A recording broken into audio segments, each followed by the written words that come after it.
نحمده ونصلي ونسلم على رسوله الكريم اما بعد فاعوذ باللہ من الشیطان الرجیم بسم اللہ الرحمن الرحیم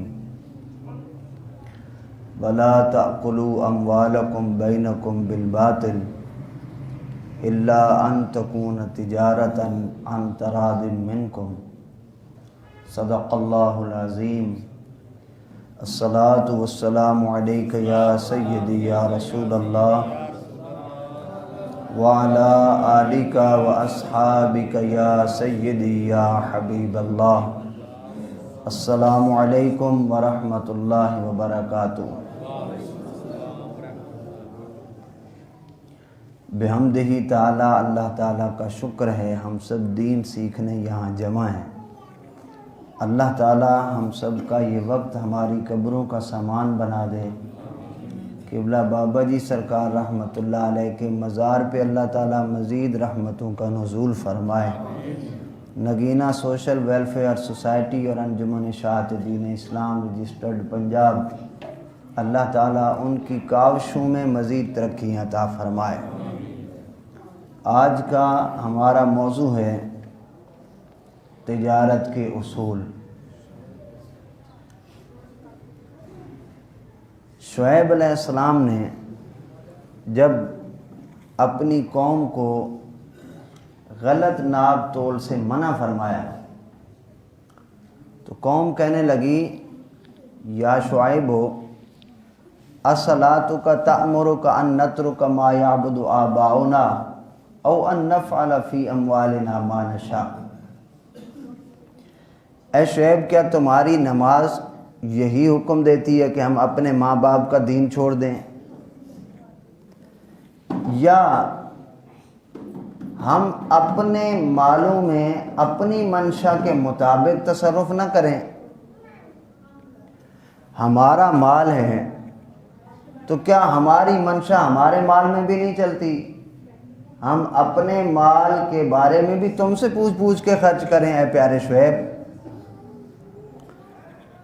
انک لانت الحلیم الرشید، تم ہی بڑے عقل مند آ گئے ہو۔ ولولا رحتک لرجمناک، اے شعیب اگر تم ہمارے خاندان کے نہ ہوتے تو ہم پتھر مار مار کے تمہیں مار دیتے۔ شعیب علیہ السلام نے انہیں فرمایا یا قوم ارہتی اعز علیکم من اللہ، اے میری قوم کیا میرا قبیلہ میرے اللہ سے زیادہ عزت والا ہے کہ قبیلے کی حیا کر رہے اور اللہ کی حیا نہیں کرتے ہو؟ ذرا سی دیر بندے کے پاس کوئی چیز آ جائے، انار ہے، آلو ہے، فرض کریں ایک انار ہے ایک آلو ہے، اللہ تعالیٰ نے سورج کی شعاعیں ڈال کے پانی سے بخارات بنا کے انہیں آسمانوں پر اٹھایا، اللہ تعالیٰ نے بادل بنائے، بادلوں سے بارشیں برسائیں، بارشوں کے ساتھ زمین کو نرم کیا، دانے کو زمین سے نکالا، زمین اور آسمان کے کلابے جوڑ کے ایک نظام جوڑ کے اللہ تعالیٰ ایک نظام بناتا ہے کہ دانہ نکلتا ہے۔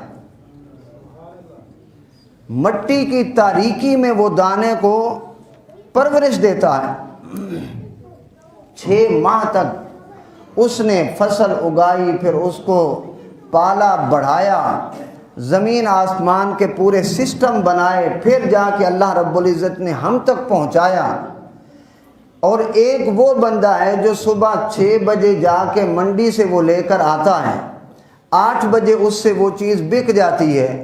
اللہ تعالیٰ نے پورے نظام کے ساتھ 6 ماہ، بلکہ 6 ماہ تو اس کی تیاری ہوئی ہے، اس سے پہلے اس کے بیج کی بھی تو تیاری ہوئی ہے نا۔ اس نے ان ساری چیزوں کو بنایا اور اس بندے کے ہاتھ میں وہ چیز 1 گھنٹے کے لیے آئی تو یہ مالک بن گیا اور اللہ تعالیٰ کو مالک سمجھتا ہی نہیں ہے۔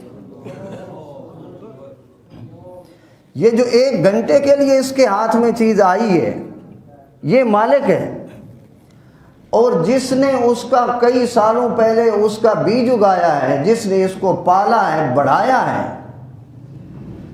پالتا ہے بیج کو مٹی کی تاریکی میں کون دریاؤں کی موجوں سے اٹھاتا ہے سحاب، کون لایا کھینچ کر پچھم سے باد سازگار، خاک یہ کس کی ہے، کس کا ہے نور آفتاب، کس نے بھر دی موتیوں سے خوشائے گندم کی جیب، کس نے موسموں کو سکھلایا ہے خوئے انقلاب، دے خدایا یہ زمیں تیری نہیں، تیرے آبا کی نہیں، تیری نہیں، میری نہیں، حقیقت میں آج بھی مالک وہی ہے جس نے اس دانے کو زمین کی تاریکی میں پیدا فرمایا، اور جس کے ہاتھ میں 1 گھنٹے کے لیے چیز آئی ہے یہ اس کا مالک نہیں، اس کے پاس امانت ہے۔ تو جس کے پاس امانت ہوتی ہے وہ اپنی رائے کے مطابق کچھ نہیں کرتا، جو اس کا اصل مالک ہے اس سے پوچھتا ہے کہ میں اس کی تجارت کر رہا ہوں، مجھے بتائیے اس کا اصول کیا ہے، مجھے بتائیے اس کا قانون کیا ہے۔ وہ جس طرح فرمائے اسی کے قانون کے مطابق چلنا زمین والوں کے لیے ضروری ہے۔ کیوں کہ زمین والے مالک نہیں، یہ امین ہیں، کسی کو اگر ملک ملتا ہے تو وہ یہ حاکم نہیں بلکہ خلیفہ ہیں، حقیقت میں حاکم وہی ہے۔ اگر یہی نظام اپنایا جائے کہ اللہ تعالیٰ کو حاکم تسلیم کیا جائے اور جو کچھ ہمارے پاس ہو اس کو ہم امانت سمجھیں، تو یہ ہوس زر نہ ہو کہ پارلیمنٹ سے لے کر منڈیوں تک انسانیت کا خون نچوڑنے کے لیے درندے بیٹھے ہوئے، وہ بھیڑیے بیٹھے ہوئے، ارتکاز دولت جس کو کہا جاتا ہے، کنسنٹریشن آف ویلتھ، کہ دولت کو چند لوگوں کے ہاتھ میں دے دیا جائے، پھر وہ چیلیں بنے یا بھیڑیے بنے اور جس طرح چاہیں غریبوں کا خون نچوڑیں۔ یہ وہ خود غرض اور دولت پرست علم ہے جو پڑھایا جاتا ہے اور جس سے لوگوں کا خون نچوڑا جاتا ہے، اور حقیقت میں انسانیت دوست وہ علم ہے جو ہمارے آقا صلی اللہ علیہ وسلم لے کر آئے تھے، جس میں ہمدردی اور ہمدردی ہے۔ لہٰذا ہمارے لیے نبی اکرم صلی اللہ علیہ وسلم نے جو کہیں انسانیت کی خدمت کے لیے عشر کا حکم دے دیا کہ زمین سے جو کچھ نکلا ہے اس کا 10واں حصہ جو ہے اللہ کی مخلوق کو دو، زکوٰۃ کا حکم دے دیا، فطرانے کا حکم دے دیا، کفارے کا حکم دے دیا، فدیہ کا حکم دے دیا کہ دولت جو ہے ایک جگہ پر جمع نہ ہو بلکہ اس کی منصفانہ تقسیم ہو، جس طرح سے اچھے انداز سے کوئی بڑے عمراء زندگی گزارتے ہیں، غرباء کو بھی اسی طرح زندگی گزارنے کا موقع مل سکے۔ اس کے لیے ہمارے پاس کچھ قوانین ہیں، جن قوانین کو تجارت کے اصول جن کا اپنانا ہمارے لیے ضروری ہے۔ نبی اکرم صلی اللہ علیہ وسلم نے فرمایا جو صحیح اصولوں پر تجارت کرے، وہ جو میں اصول لے کر آیا ہوں، التاجر الصدوق الامین مع النبیین والصدیقین، فرمایا ایسے تاجر کو اللہ تعالیٰ نبیوں کے ساتھ مرتبہ عطا فرمائے گا، انہی کا اللہ تعالیٰ ان کو ساتھ عطا فرمائے گا جنت میں، جو میرے لائے ہوئے اصول کے مطابق تجارت کرتا ہے۔ تو ان اصولوں میں پہلی بات، تجارت کس کو کہا جاتا ہے؟ تجارت کی ایک تعریف امام راغب اصفہانی رحمۃ اللہ علیہ، جن کا وصال 502 ہجری میں ہے، انہوں نے تعریف کی، فرماتے اعطاء الثمن واخذ الثمن، قیمت والی شے دے کر قیمت وصول کر لینا یہ بیع ہے، یعنی چیز کی خرید و فروخت جو ہے، کسی کو قیمت دے کر اس سے جس چیز کی قیمت دی ہے وہ چیز لے کے اپنے قبضے میں کر لینا، یہ بیع ہے۔ اسی طرح ابو البرکات نصفی، جن کی تاریخ وفات ہے 710 ہجری، انہوں نے اس کی تعریف کی کنز الدقائق صفحہ نمبر 207 پہ، فرماتے ہیں ہوا مبادلۃ المال بالمال بالتراضی، مال کا مال کے ساتھ تبادلہ کرنا، دونوں کی بائع اور مشتری دونوں کی رضا کے ساتھ اس کو بیع کہا جاتا ہے، اس کو تجارت کہا جاتا ہے۔ اس کے رکن کیا ہیں؟ ایجاب اور قبول۔ ایک بندہ کہتا ہے میں نے یہ چیز بیچنی ہے، دوسرا کہتا ہے میں نے یہ لے لی، یہ ایجاب قبول ہے۔ ایجاب قبول اس کے رکن ہے۔ جب اس نے کہا کہ میں نے یہ موبائل بیچ دیا 10 روپے میں، اس نے کہا میں نے 10 روپے میں لے لیا، ایک کا بیان جو ہے ایجاب ہے، ایک کی طرف سے قبول ہے، دوسرے کی طرف سے ایجاب ہے، اس سے بیع جو ہے وہ متحقق ہو جاتی ہے۔ اور یہ اس کا رکن ہے۔ یہ کبھی قولاً بھی ہوتا ہے، کبھی فعلاً بھی ہوتا ہے۔ مثلا قولاً تو یہ ہے میں نے کہا کہ میں نے 10 روپے میں موبائل بیچا، اس نے کہا میں نے خریدا، قول ہو گیا، ایجاب قبول ہو گیا۔ کبھی ایک ہوتی ہے بیع تعاطی، تعاطی، تا عین الف تا اور یا، تا عین الف تا اور یا، بیع تعاطی۔ اس کا مطلب کہ میں کچھ نہیں بولتا، یا وہ آگے جو دکاندار بیٹھا ہوا ہے وہ بھی کچھ نہیں بولتا، ایک چیز کا ظاہر طور پر پتہ ہے، مثلا مجھے قیمت کا پتہ ہے، میں جا کے اسے ایک چیز کی قیمت دیتا ہوں، اس کی طرف اشارہ کر دیتا ہوں، وہ مجھے پکڑا دیتا ہے، بیع تعاطی کے طور پر وہ یعنی بغیر قول کیے بھی اس کی بیع ہو جاتی ہے۔ یعنی ایک چیز کی قیمت جو ہے وہ پہلے ہی مشہور ہے، پتہ ہے اس کو، وہاں پہ بات کرنے کی ضرورت ہی نہیں ہے، آپ نے پیسے دیے اور چیز وہاں پر لے لی، اس کو بھی بیع کہا جاتا ہے۔ اس ایجاب اور قبول کے بعد اس کا حکم کیا ہوتا ہے؟ اس کا حکم یہ ہوتا ہے کہ جس نے پیسے دیے وہ شے کا مالک ہو گیا، اور شے والا پیسوں کا مالک ہو گیا، اور چیز کو جس نے قیمت دی وہ چیز اس کے سپرد کرنا واجب ہو جاتا ہے، یہ اس کا حکم ہے۔ اور اس کی شرائط، پہلے نمبر پر یہ شرطیں بنتی کیوں ہیں؟ آپ کہیں جی آج کل ان پر تو عمل ہی نہیں ہوتا۔ شرط بنائی اس لیے جاتی ہے کہ اگر دو آدمیوں میں اس ایجاب اور قبول کے بعد، چیز بیچنے خریدنے کے بعد دو آدمیوں میں آپس میں جھگڑا ہو جائے تو کچھ قانون ہونے چاہیے جن کے اوپر قاضی فیصلہ کر سکے، جج فیصلہ دے سکے، جس پر وہ قانون تو ہونے چاہیے نا۔ شریعت نے وہ قانون پہلے متعارف کرا دیے جن پر عمل کر کے ہم اس کو صحیح طور پر محقق کر سکتے ہیں۔ ان شرائط میں سے پہلی شرط کیا ہے؟ ایجاب اور قبول کرنے والے دو آدمی جو ہیں وہ عاقل بھی ہوں اور بالغ بھی ہوں۔ ان دونوں کا عاقل بالغ ہونا پہلی شرط ہے۔ بیچنے والا اور خریدنے والا عاقل اور بالغ ہوں۔ نمبر 2، مجلس واحدہ میں ایجاب اور قبول ہو جائے۔ مثلا میں نے یہاں پہ کہا کہ میں نے موبائل بیچا، ایک بندہ یہاں بیٹھا ہوا تھا، اس نے یہاں نہیں کہا کہ میں نے قبول کیا، اس نے باہر جا کے کہہ دیا، وہاں پہ میں نہیں ہوں، باہر جا کے کہہ دیا کہ میں نے قبول کیا۔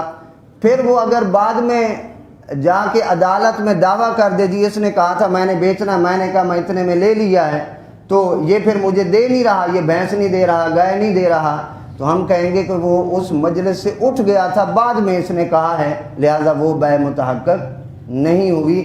ایک مجلس کا ہونا ضروری ہے۔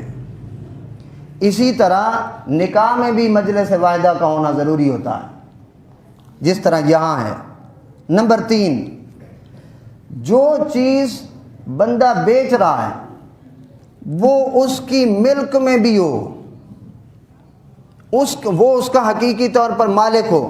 مثلا وہ یہ نہیں کہہ سکتا کہ اس جنگل کے اندر جو شکار ہے، ہرن ہے، وہ میں تجھے بیچتا ہوں 2000 روپے میں، وہ چونکہ حقیقی طور پر وہ خود اس کا مالک نہیں، یا اگر مالک ہو بھی تو وہ چیز اس کو سپرد نہیں کر سکتا، لہذا تب تک اس کی بیع بھی نہیں ہوگی۔ 3 شرطیں ہو گئیں۔ چوتھی شرط، بائع اور مشتری باہمی ایک دوسرے کا کلام سنیں اور اس کو حقیقی طور پر سمجھیں بھی، یہ چوتھی شرط ہے۔ 5ویں شرط، جس چیز کی بیع ہو رہی ہے وہ مال متقوم ہو، یعنی وہ قیمت والا مال ہو۔ شراب کے خرید و فروخت کو جائز نہیں قرار دیتی، اس کو مال متقوم ہی نہیں سمجھتی۔ اسی طرح خنزیر کی بیع ہمارے ہاں اس کی کوئی قیمت نہیں ہے، لہذا اس کی بیع بھی نہیں ہوتی۔ سامان فحاشی، بے حیائی کا کوئی سامان ہے، گانے بجانے کا کوئی سامان ہے، شریعت اس کو مال متقوم نہیں سمجھتی، لہذا اس کی خرید و فروخت بھی نہیں۔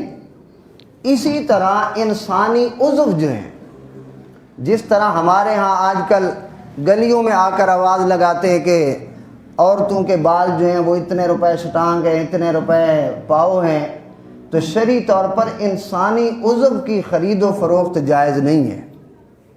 کیوں نہیں ہے؟ اس کی وجہ یہ ہے کہ اس بدن کا بندہ خود مالک نہیں ہے، مالک اللہ تعالیٰ ہے۔ یہی وجہ ہے کہ خودکشی بھی حرام ہے۔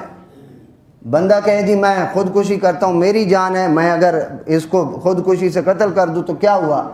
تو حقیقت یہ ہے کہ یہ تیری جان ہے ہی نہیں، جان تو اللہ تعالیٰ کی ہے، تیرے پاس امانت ہے۔ لہٰذا اپنے بدن کی کوئی چیز، انسانی بدن کی خرید و فروخت جائز نہیں ہے۔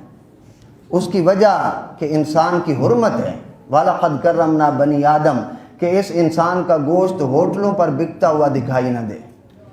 اللہ تعالیٰ نے اس کو یہ کرامت اور یہ عزت عطا فرمائی ہے۔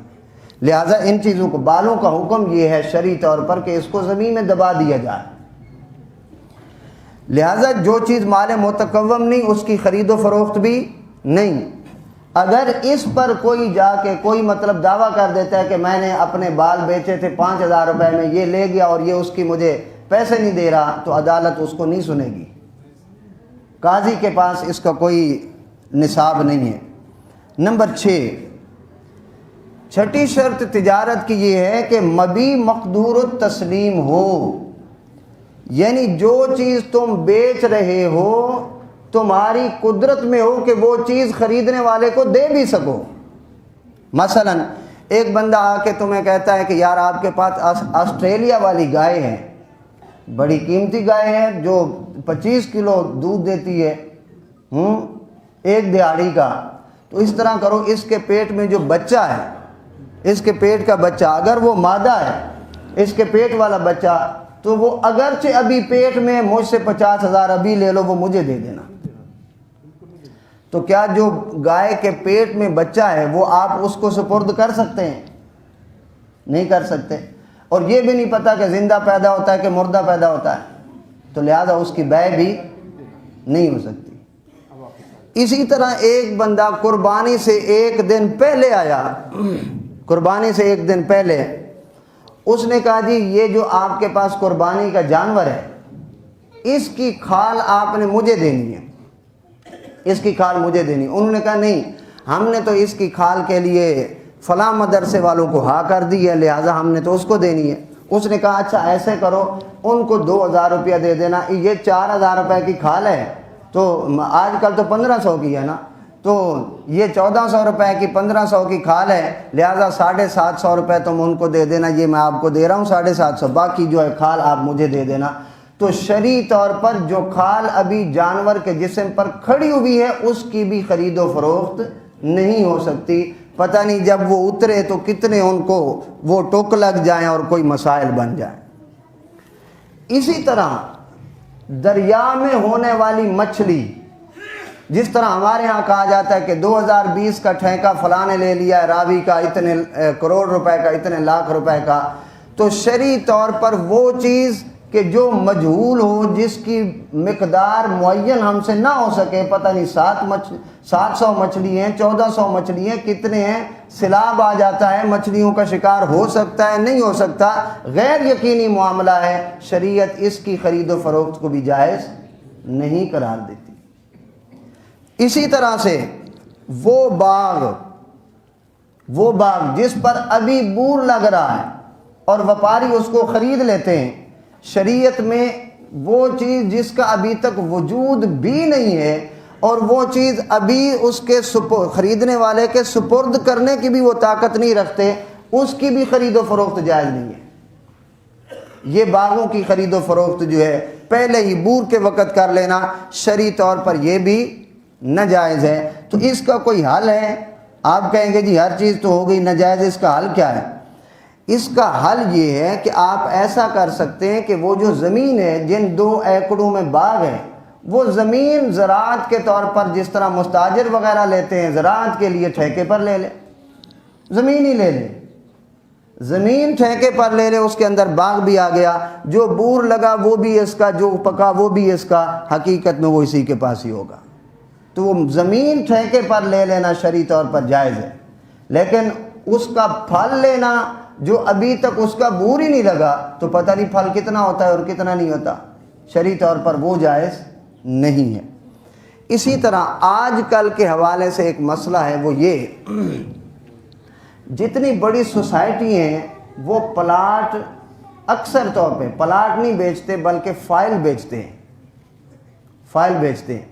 مثلا ایک یہ فیز ہے 7 ایکڑوں کا، یہ فیز تو بک گیا، اس کے بکنے کے بعد ایک نیا فیز انہوں نے ابھی تک جگہ ہی نہیں لی، ابھی تک جگہ ہی نہیں لی، یا اگر جگہ لے لی ہے تو ان کی ابھی تک مالکوں کی کھیتی لگی ہوئی ہے، ان کے قبضے میں کامل طور پر نہیں آئی، پلاٹ کو ابھی تک انہوں نے کوئی لوکیشن بھی نہیں دی، اس سے پہلے فائل کی خرید و فروخت ہوتی ہے، تو شریعت اس کو بھی تسلیم نہیں کرتی، کیونکہ یہ ابھی تک مقدور التسلیم ہی نہیں ہے، نہ بیچنے والے کو پتہ ہے کون سی جگہ بیچ رہا ہوں، نہ خریدنے والے کو پتہ ہے کہ کون سی جگہ خرید رہا ہوں۔ تو اس کا فتویٰ ابھی تک جو چل رہا ہے وہ یہ ہے کہ صرف فائل کی خرید و فروخت جو ہے، چونکہ جگہ ابھی تک معین نہیں، پتہ نہیں حقیقی طور پر، تو اس کی بھی خرید و فروخت نہ کی جائے۔ تو یہ 6 ہو گئی ہماری شرائط۔ 7ویں شرط، چیز جو بک رہی ہے اس میں اور جو اس کی قیمت ہے اس میں کوئی شکوک و شبہات نہ ہو، کوئی ابہام نہ ہو، اس میں کامل طور پر دونوں کی چیزیں جو ہیں کھری سامنے آ جائیں۔ مثلا اگر کوئی بندہ انڈے خرید رہا ہے تو وہ یہ کہہ دے کہ انڈا جو ہے 20 روپے کا ہے، اور اس کی 2 قسمیں ہیں، ایک دیسی ہے اور ایک دوسرا فارمی ہے، تو وہ وہاں پر اس کو اس کی قیمت بھی مکالیں اور چیز بھی مکالیں۔ اگر انہوں نے یہ کہا کہ مجھے 500 روپے کے انڈے دے دینا اور وہ چلا گیا، اس نے اس کے گھر بھیج دیے، فرض کریں 50 انڈے بھیج دیے، تو اس نے کہا جی میں نے تو دوسرے کہا تھا اور تو نے دوسرے بھیج دیے، وہ سستے ہیں یہ مہنگے ہیں۔ اب یہ قاضی کے پاس اگر یہ فیصلہ لے کر جائیں گے تو قاضی کے پاس کوئی نصاب نہیں ہوگا فیصلہ کرنے کا جب تک کہ انڈوں کے معاملے میں دیسی اور فارمی کا ذکر بیچ میں موجود نہ ہو۔ یعنی جن جن چیزوں کی 2 3 قسمیں ہیں ان کی کامل طور پر اس کی اقسام بھی بیان کر دی جائیں کہ جس چیز کے یہ پیسے دے رہا ہے وہی چیز ہی اس کے سپرد ہو رہی ہو۔ کئی لوگ کہتے ہیں چلو جی ہو جائے گی گل، جس طرح کہو گے کر لیں گے، جس طرح کہو گے کر لیں گے، بعد میں جب وہ چیز لینے آتے ہیں تو آپس میں اختلاف ہو جاتا ہے۔ تو خرید و فروخت میں شریعت اس طرح کی مجہول چیز نہیں کرنے دیتی، جہاں سے مرضی تم پلاٹ لے لینا کوئی بات نہیں، پھر جب وہ آتے ہیں تو جو چھوڑ کے گئے تھے وہ ان کو ملتا نہیں، وہ دوسرا ہوتا ہے، لہٰذا وہ پچھلی بات وعدہ تو کہہ سکتے ہیں کہ اس نے وعدہ کیا تھا لیکن خرید و فروخت پکی نہیں ہوئی تھی۔ خرید و فروخت پکی اس وقت ہوگی جب اس کو چیز معین کر کے کہہ دیا جائے کہ یہ چیز تیری ہے۔ نمبر 8، مبیع اور ثمن کی مقدار معلوم ہو، یعنی قیمت کی مقدار بھی معلوم ہو، جو چیز دی جا رہی ہے اس کی مقدار بھی معلوم ہو۔ جو چیز ہوا میں فائر ہو شریعت اس کو کبھی تسلیم نہیں کرتی۔ جس طرح بیمہ ہے، بیمہ پالیسی جو چل رہی ہے وہ کیا ہے؟ ایک تو لائف ٹائم بیمہ ہے۔ لائف ٹائم کیا ہے کہ یہ بندہ جب تک زندہ رہے گا ماہانہ 5,000 روپیہ دے گا، جب یہ فوت ہوگا تو اس کے گھر والوں کو 50 لاکھ روپیہ ملے گا۔ ٹھیک ہے، یہ لائف ٹائم، جب تک زندہ رہے دیتا رہے، جب فوت ہوگا تو ان کے گھر والوں کو 50 لاکھ روپیہ ملے گا۔ کیا اس بندے کے مرنے کا کوئی ٹائم ہے ان کے پاس؟ جب بندے کے مرنے کا ٹائم نہیں تو کیا پتہ کتنے پیسے جمع ہوتے ہیں اس کے پاس۔ کہیں ایسا نہ ہو کہ وہ اتنی لمبی عمر کا ہو، ماشاءاللہ اتنی لمبی عمر کا، کہ بیٹے کہنے لگے کہ ابا جی تو گلا ہی دبانا چاہیے، 50 لاکھ ہمیں ملنا ہے، ہم نے تو 56 لاکھ جمع ہی کروا دیا ہے اور ابھی تک آپ مرے نہیں ہیں۔ تو اس کا مطلب یہ کہ یا ایسا بھی ہو سکتا ہے کہ ادھر سے وہ ان کے ساتھ بات کر کے آیا کہ 50 لاکھ روپیہ ملے گا ہر مہینے، جب تک زندہ ہو تم 5,000 روپیہ دیتے جاؤ، اور ادھر آئے دوسرے دن ہی بابا جی فوت ہو گئے۔ اب دیا انہوں نے ابھی ایک ہی قسط ہے اور لے رہے ہیں وہ 50 لاکھ روپیہ، تو یہ آپ کے ذہن میں بات آ گئی کہ اس کو نہ شریعت مانتی ہے نہ عقل مانتی ہے، ایسے ہی ہے نا۔ اور دوسرا ہوتا ہے جس کا ٹائم لمٹ ہوتی ہے کہ تم 10 سال تک اتنے پیسے جمع کراؤ، مثلا آپ 10 سال تک جمع کروائیں 11 لاکھ روپے اور آپ کو ملیں گے ادھر سے 25 لاکھ روپے، تو شرعی طور پر یہ اس لیے سود ہے کہ جو کچھ آپ جمع کروا رہے ہیں آپ کے پیسوں کے اوپر آپ کے کسب کے بغیر منافع ایک دیا جا رہا ہے، شرعی طور پر وہ سود ہے۔ ہاں، تیسری ایک صورت ہوتی ہے مزاربت کی۔ مزاربت مطلب کہ انہوں نے آپ سے لکھوا لیا کہ آپ اتنے پیسے مجھے دے رہے ہیں، میں آپ کے کام ان پیسوں کے ساتھ کاروبار کروں گا، اگر کوئی فائدہ ہوا تو اس میں آپ اور میں دونوں شیئر ہوں گے، اور اگر نقصان ہوا تو تیرے پیسے بھی ڈوبیں گے میرے بھی ڈوبیں گے۔ شرعی طور پر یہ جائز ہے، مزاربت کی جو صورت ہے یہ جائز ہے، ملکیت میں نفع نقصان جو ہے وہ ہوتے ہی ہیں، لہذا یہ صورت جو ہے جائز ہے۔ اب ایک دو مسائل صرف میں عرض کرتا ہوں، وہ ایک یہ کہ قسطوں کا کاروبار کیسا ہے۔ شرعی طور پر قسطوں کا کاروبار جائز ہے، قسطوں کا کاروبار جائز ہے۔ اس کی وجہ کیا ہے؟ اس کی وجہ یہ ہے کہ جنس تبدیل ہو جاتی ہے، جنس، یعنی ادھر سے ایک بندہ پیسے دے رہا ہے اور ادھر سے واشنگ مشین آ رہی ہے، اگر پیسوں کے بدلے میں پیسے ہوں اس کا بڑا چڑھاؤ تو شرعاً یہ جائز نہیں ہے، اور اگر ادھر پیسے ہوں ادھر واشنگ مشین ہے تو جنس تبدیل ہو گئی۔ جنس تبدیل ہونے کے ساتھ چیز کا وقت بڑھانے سے پیسہ بڑھانا جائز ہے۔ مطلب ایک بندہ کہتا ہے کہ آپ جنوری 2021 میں اس کے پیسے دے دیں گے تو یہ چیز 10,000 کی ہے، اور اگر ستمبر 2021 میں دیں گے تو یہ 10,000 کی بجائے 12,000 کی ہو جائے گی۔ وقت بڑھانے پر پیسہ بڑھانا شرعی طور پر جائز ہے۔ قسطوں کا کاروبار اسی حوالے سے، یعنی جنس کی تبدیلی کے حوالے سے شرعاً جائز ہے۔ لیکن ایک اس میں خرابی یہ ہوتی ہے کہ ایک بندہ گاڑی لے کر گیا ہے، اس نے 5 سال قسطیں جمع کروانی ہیں، 5 سال ابھی لے کر گیا ہے 10 لاکھ کی، اور اس نے جاتے ہی وہ گاڑی جو ہے 9 لاکھ روپے 8 لاکھ روپے کی بیچ دی ہے آگے۔